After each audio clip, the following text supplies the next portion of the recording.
భవిష్యత్తులో ఉన్నత శిఖరాలను అధిరోహించాలంటే ప్రాథమిక దశ నుండే సాధ్యమని విద్యాధికారి శ్రీనివాసరెడ్డి అన్నారు. ప్రైవేటు వ్యామోహంలో చాలా మంది ప్రభుత్వ పాఠశాలలను వినియోగించుకోవడంలో దూరం ఉంటున్నారన్నారు. సర్కారు బడుల్లో సకల వసతులు కల్పించడం జరుగుతుందన్నారు.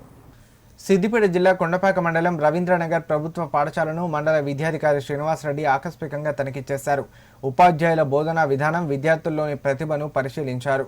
4వ తరగతి విద్యార్థిని తన్విశ్రీ అనర్గళంగా రాష్ట్రాలు, రాజధానులు, జిల్లాల వారీగా పేర్లు చెప్పడం, 3వ తరగతి చదువుతున్న విద్యార్థి అజయ్ టేబుల్స్ చదివే విధానంలో ప్రతిభను ఆయన అభినందించారు. రవీంద్రనగర్ పాఠశాలలో పనిచేస్తున్న ప్రధానోపాధ్యాయురాలు మాధవి, ఉపాధ్యాయురాలు సౌమ్యాలు విద్యార్థులకు అర్థమయ్యేలా బోధిస్తున్న విధానాన్ని చూసి ఆయన సంతోషం వ్యక్తం చేశారు. ఈ సందర్భంగా ఆయన మాట్లాడుతూ మండలంలోని అన్ని ప్రభుత్వ పాఠశాలల్లోనూ ఉపాధ్యాయులు విద్యార్థులకు విలువలు, వసతులతో కూడిన విద్యను అందిస్తున్నారని తెలిపారు. ప్రతి ఒక్కరూ ప్రభుత్వ పాఠశాలలను వినియోగించుకోవాలని కోరారు.